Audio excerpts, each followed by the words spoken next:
அனைவருக்கும் வணக்கம். Bharat exam YouTube சேனலுக்கு உங்களை அனைவரையும் வரவேற்கிறேன். நண்பர்களே, இது நான் சக்கரவர்த்தி. நண்பர்களே, இது நாம் காண இருப்பது என்ன அப்படின்னு பார்த்தீங்கன்னா, TAnuvas எக்ஸாமுக்கு வந்து எப்படி தயாராகுது அப்படின்னா இன்றைய காணொலியில் பார்க்க போகிறோம். வாங்க. மறக்காமல் சப்ஸ்கிரைப் பண்ண ரெட் கலர் பட்டனை ப்ரெஸ் பண்ணுங்கள். அதோட அது பக்கத்தில் வர அந்த பெல் பட்டனை ப்ரெஸ் பண்ணிங்கன்னா நம்ம சேனலில் எந்த வீடியோ போட்டாலும் உடனுக்குடனான அப்டேட்ஸ் உங்களுக்கு உடனே கிடச்சிரும்.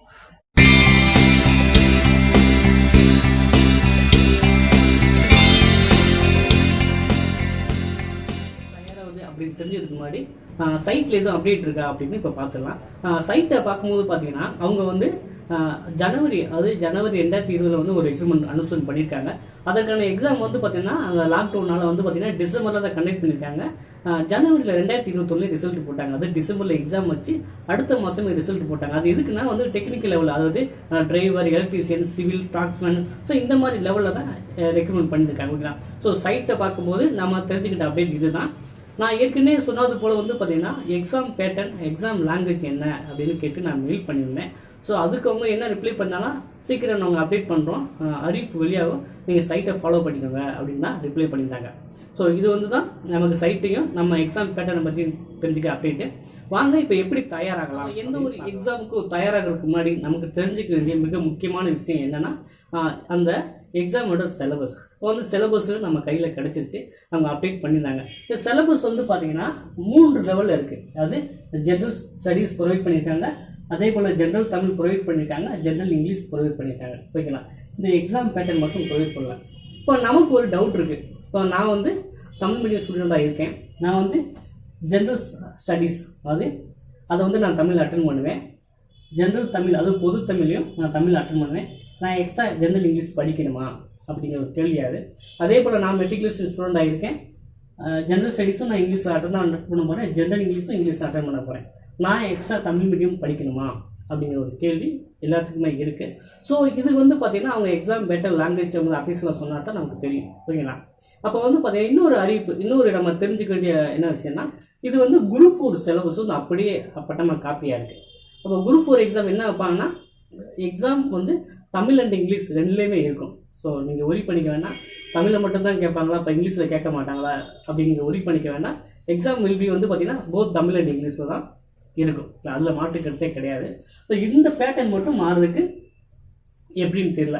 ஸோ இதுக்கு முன்னாடி நான் சொல்லியிருந்தேன் பார்த்தீங்களா, டாக்ஸ்மேன் வச்சுருந்தாங்க. அதில் என்ன பண்ணியிருந்தாங்க அப்படின்னு பார்த்தீங்கன்னா, அதோட சிலபஸ் இருக்கு. எக்ஸாம் பேட்டர்ன் எடுத்து பார்க்கும்போது அவங்க வந்து பார்த்தீங்கன்னா அந்த டாக்ஸ்மேனுக்கு வந்து 10th லெவலில் வச்சுருந்துருக்காங்க. நமக்குமே 10th 12th லெவலில் தான். அதில் வந்து பார்த்தீங்கன்னா சிலபஸ் தமிழ்லேயும் கொடுத்துருந்தாங்க. அப்போ நான் சொல்கிறது வந்து பார்த்தீங்கன்னா நமக்கு கிடையாதுங்க, அது ஏற்கனவே நடத்துனதுக்கு. இப்போ நமக்கு இன்னும் அப்டேட் பண்ணல. ஸோ அதில் என்ன பண்ணியிருந்தாங்க அப்படின்னா, மொத்தம் 150 மதிப்பெண்ணுக்கு வச்சுருந்தாங்க. அதில் ஜென்ரல் ஸ்டடீஸ்க்கு வந்து ஒரு 50 மதிப்பெண்ணும், ஜென்ரல் தமிழுக்கு ஒரு 25 மதிப்பெண்ணும், ஜென்ரல் இங்கிலீஷ்க்கு 25 மதிப்பெண்ணும், அந்த சிவில் கேட்டகரிக்கு ஒரு 50 மதிப்பெண்ணும், மொத்தம் 150 மதிப்பெண்ணுக்கு வச்சுருந்தாங்க. ஸோ நமக்கு வந்து பார்த்தீங்கன்னா TNPSC குரூப் 4 சிலபஸ் தான் வச்சுருக்காங்க. அப்போ வந்து நமக்கு சிறப்பு சப்ஜெக்ட் எதுவும் கிடையாது, காமன் தான். அப்போ வந்து பார்த்தீங்கன்னா 200 மார்க் கூட வைக்க வாய்ப்பு இருக்குது. இது என்ன அப்படின்னா, அதில் என்ன சொல்லியிருந்தாங்கன்னா 25 மார்க் தமிழும் 25 மார்க் இங்கிலீஷ்லையும் கேட்டிருந்தாங்க. ஸோ நமக்கு எப்படி வைக்க போகிறாங்கன்னு தெரியல. ரெண்டுமே சேர்ந்து படிக்கணுமா அப்படின்னு ஒரு தெரியல.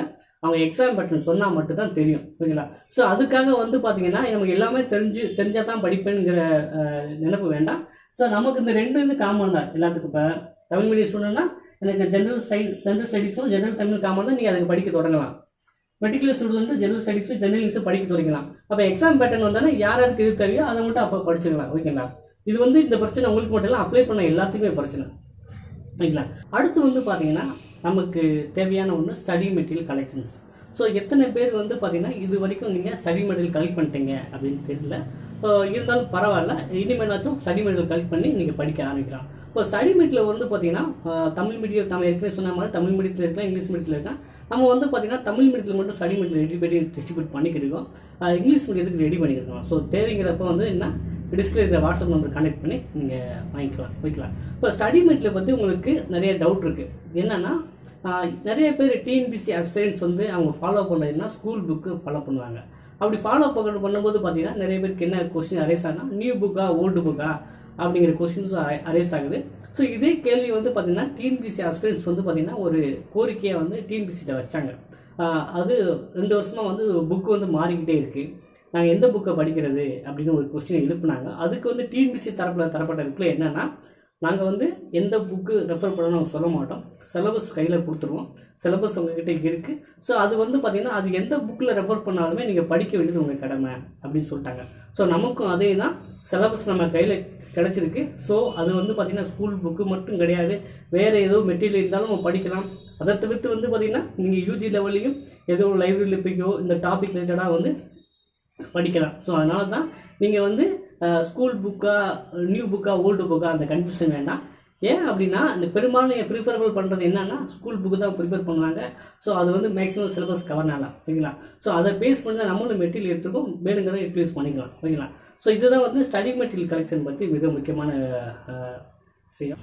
ஓகே, இப்போ வந்து பார்த்தீங்கன்னா எப்படி தயாராகுது, அதாவது TAnuvas ப்ரிப்பேர் பண்ணுறவங்களுக்கு சொல்லிக்கிற மிக முக்கியமான விஷயம் என்னென்னா, நீங்கள் வந்து பார்த்தீங்கன்னா நீங்கள் TAnuvas மட்டும் ப்ரிப்பேர் பண்ணல. இது வந்து நான் ஏற்கனவே சொன்னது போல் குரூப் 4ஓட சேம் சிலபஸ் தான். அப்போ குரூப் 4 எப்போ எக்ஸாம் அனௌன்ஸ் பண்ணாங்கன்னா செப்டம்பர் மாதம் அனௌன்ஸ் பண்ணாங்க. எத்தனை வேகன்சி பார்த்தீங்கன்னா குறைஞ்சது 12,000 13,000 வேகன்சி அனௌன்ஸ் பண்ணலாம் குரூப் 4ல். ஏன்னா லாஸ்ட் இயர் வந்து பார்த்தீங்கன்னா ரெக்ரூட்மெண்ட் பண்ணலை, இந்த இயர் தான் பண்ண போகிறாங்க. அப்போ வந்து நிறைய வந்து ரெக்ரூட்மெண்ட் இருக்குது, இன்னும் நிரப்பப்படாத பணியிடங்கள் இருக்குது. அப்போ வந்து குரூப் 4ல் வந்து குறைஞ்சது 13,000 14,000 வேகன்சி நிரப்பப்படலாம். அடுத்து வந்து பார்த்தீங்கன்னா மே மந்தில் வந்து குரூப் 2 அனௌன்ஸ் பண்ணுறாங்க. ஸோ குரூப் 2க்கு இதுக்கு என்ன வித்தியாசம்னா, குரூப் 2 சிலபஸை வந்து 2 ப்ரிலிமினரி மெயின் கொண்டு வந்துட்டாங்க. அந்த ப்ரிலிமினரி சிலபஸில் வந்து பார்த்தீங்கன்னா எக்ஸ்ட்ரா ஒரு டாபிக் தான் படிக்க போகிறீங்க, development and administration Tamil Nadu. So இந்த ஒரு டாபிக் தான் நீங்கள் குரூப் 2க்கு வந்து எக்ஸ்ட்ரா படிக்க போகிறீங்க. அப்போ வந்து பார்த்தீங்கன்னா நீங்கள் TAnuvas மட்டும் படிக்கிறத மட்டும் நினைக்காதீங்க. 2021க்குள்ளே ஏதாவது ஒரு கவர்மெண்ட் ஜாப்ல ஸ்டேட் கவர்மெண்ட்டில் நான் உட்காந்துருவேன் அப்படின்னு நினைப்பில் வந்து நீங்கள் படிக்க தொடங்கலாம், ஓகேங்களா. ஓகே, இப்போ வந்து பார்த்தீங்கன்னா தயாராகவங்க வந்து பார்த்தீங்கன்னா 3 நிலையில் இருப்பாங்க. ஒருத்தவங்க வந்து என்ன பண்ணுவாங்கன்னா ஃபுல் டைமாக படிப்பாங்க.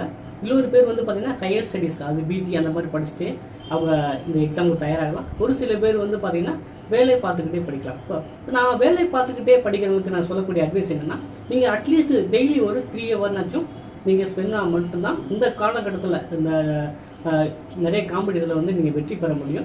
நீங்கள் ப்ரிப்பேர் பண்ணுறது அப்படின்னா ஒரு கம்யூனிட்டியோட, இப்போ வந்து பார்த்தீங்கன்னா நம்ம ஸ்கூல் டேஸில் வந்து பார்த்தீங்கன்னா 10th 12th எந்த மாதிரி மேனரில் ப்ரிப்பேர் பண்ணுவோமோ, என்ன தான் நம்ம திருவிழா அட்டன் பண்ணாலுமே கல்யாணத்துக்கு போனாலுமே அடுத்த நாள் ஸ்கூலுக்கு போகும்போது படிச்சுட்டு போவோம் அப்படிங்கிற ஒரு மேனரில் போவோம்.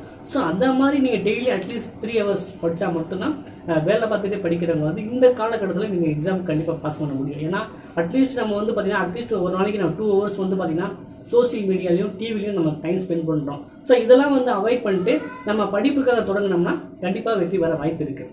வந்து பார்த்தீங்கன்னா ஃபுல் டைம் படிக்கிறவங்களுக்கு வந்து பார்த்தீங்கன்னா நிறைய டைம் கிடைக்கும். ஆனால் வந்து அவங்க பார்த்தீங்கன்னா அவங்க ஒரு சோம்பேறித்தனமாக வந்து பார்த்தீங்கன்னா தூங்கிடுவாங்க, ஓகேங்களா.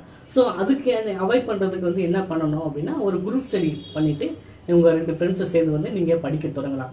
இல்லாட்டி வந்து பார்த்தீங்கன்னா கோச்சிங் கிளாஸ் போகலாம், இல்லை யூடியூப்பில் நிறைய வீடியோஸ் பார்த்து படிக்கலாம்.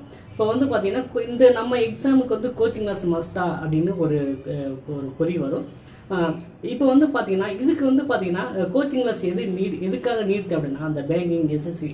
ஸோ அங்கே என்னென்னா ஒரு பேங்கிங் எக்ஸாம் எஸ்எஸ்சி எக்ஸாம்னா ஒரு குறிப்பிட்ட காலகட்டத்தில் இந்த சம்ம போட்டு முடிக்கிற மாதிரி இருக்கும். அது ஸ்பீட் அண்ட் அக்யூரேசி வந்து ரொம்ப முக்கியம். அப்போ வந்து பார்த்தீங்கன்னா அந்த வே ஆஃப் ப்ராக்டிஸ் இருக்கணும், அந்த ஷார்ட்கட் தெரியணும். ஸோ அதுக்காக வந்து பார்த்தீங்கன்னா இந்த பேங்கிங் போகிறவங்க எஸ்எஸ்சி போகிறவங்க கிளாஸ் போகலாம். ஸோ இதுக்கு வந்து பார்த்தீங்கன்னா என்னை பொறுத்த வரைக்கும் கிளாஸ் போக தேவையில்லை, நீங்கள் ஓன் ப்ரிப்பரேஷனாகவே ப்ரிப்பேர் பண்ணுறதுக்கு படிக்கிறதுக்கு நிறைய வாய்ப்புகள் இருக்குது. அதனால் வந்து பார்த்தீங்கன்னா நீங்கள் ஃபுல் டைமாக படிக்கிறீங்க, வீட்டில் உட்காந்து படிக்கிறீங்கன்னு ஃபீல் பண்ணீங்கன்னா நீங்கள் வந்து தனியாக படிச்சிங்கன்னா கண்டிப்பாக வந்து பாதி நேரம் டிவி பார்ப்பீங்க, பாதி நேரம் தூங்கிடுவீங்க, படிக்க புக் எடுத்தாலும் தூக்கம் வந்துடும். ஸோ அந்த மாதிரி மேனரில் இருக்காதீங்க. அட்லீஸ்ட் நீங்கள் ஃபுல் டைமாக படிக்கிறவங்க வந்து பார்த்தீங்கன்னா குரூப் ஸ்டடி போட்டு படிங்க, அப்படின்னா தான் நீங்கள் படிக்க முடியும், ஓகேங்களா. இதுதான் வந்து படிக்க வேண்டிய முறை. இப்போ வந்து பார்த்தீங்கன்னா நம்ம வந்து மேக்ஸ்னு ஒரு பார்ட் இருக்குது. இப்போ வந்து பார்த்தீங்கன்னா நம்ம படிக்க உட்காந்துனே மேக்ஸ்னே பாதி நேரம் போட்டுக்கிட்டு இருக்கக்கூடாது, ஓகேங்களா. ஸோ ஒவ்வொரு டாப்பிக்குமே வந்து பார்த்தீங்கன்னா ஒரு டைம் ஒதுக்கி வந்து நீங்கள் படிக்க ஆரம்பிக்கணும். ஒரு நாளைக்கு எக்கனாமிக்ஸ் படிச்சோன்னா அடுத்த நாள் ஹிஸ்ட்ரி, இல்லாட்டி வந்து பார்த்தீங்கன்னா ஒவ்வொரு நாளும் ஒரு half அன் ஹவர் பிரிச்சுக்கிட்டு நீங்கள் படிக்க ஆரம்பிக்கணும். ஏன்னா ஒரே சப்ஜெக்டை பார்த்து படித்தோம்னா போர் அடிக்க வாய்ப்பு இருக்குது. ஸோ அதனால வந்து பார்த்தீங்கன்னா இப்போ வந்து ஒரு நாளைக்கு 3 டாபிக் படிக்க போகிறோன்னா அடுத்த நாள் அடுத்த 3 டாபிக் அடுத்த நாள் ரிவிஷன். ஸோ இந்த மாதிரி கேட்டகரியில் வந்து நீங்கள் கண்டினியூட்டாக படிச்சுட்டு வந்தீங்க அப்படின்னா இந்த வருஷத்துக்குள்ளே ஒரு கவர்மெண்ட் ஜாப் வந்து நீங்கள் கையில் வச்சுக்கலாம்.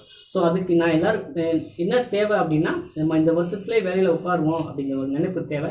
ஏன்னா வந்து பார்த்திங்கன்னா ஒரு தலைமுறையின் தலையெழுத்தே மாற்றக்கூடிய வலிமை வந்து பார்த்திங்கன்னா இந்த அரசு வேலைக்கு இருக்குது. ஸோ என்ன தான் வந்து ப்ரைவேட்டில் ஏன் பண்ணாலுமே ஒரு அரசு வேலைக்கு போயிட்டோன்னா நமக்கு ஒரு தனி மரியாதை, ஒரு கெத்து சமூகத்தில் வந்து பார்த்திங்கன்னா ஒரு நல்ல அடையாளமாக இருக்கும். அதே போல் வந்து பார்த்திங்கன்னா உங்களை ஃபாலோ பண்ணி நிறைய பேர் வந்து பார்த்திங்கன்னா உங்கள் குடும்பத்திலேயோ உங்கள் உறவினரோ உங்கள் தெருவிலே வந்து பார்த்திங்கன்னா ஒரு முன்னோடி எடுத்து அடுத்த கட்டத்துக்கு அவங்க நகரும் வாய்ப்பு இருக்குது. ஸோ அதனால் வந்து அரசு வேலைக்கு நம்ம போகிறோம் அப்படின்னா நம்ம டெடிக்கேஷன் நிறையா இழந்து தான் நம்ம பெற முடியும். அப்படி தான் நிறைய பேர் பெற்றிருக்காங்க. ஸோ அதற்கான முயற்சியில் நீங்களும் ஈடுபடுங்க. ஓகேங்களா? நம்மளோட கைடன்ஸ் வந்து எப்பயுமே இருக்கும். ஸோ அதனால் வந்து நம்ம சேனலை இது வரைக்கும் நம்ம சப்ஸ்கிரைப் பண்ணலன்னா மறக்காமல் சப்ஸ்கிரைப் பண்ணுங்கள். இந்த வீடியோ வந்து பார்த்திங்கன்னா உங்களுக்கு மிகவும் பயனுள்ளதாக இருக்குன்னு நான் நம்புகிறேன். ஓகேங்களா? இந்த வீடியோ பிடிச்சா லைக் பண்ணுங்கள், சப்ஸ்கிரைப் பண்ணுங்கள். உங்கள் நண்பர்களுக்கு யாரும் தேவைப்படுச்சுன்னா தாராளமாக ஷேர் பண்ணுங்கள். நன்றி, வணக்கம்.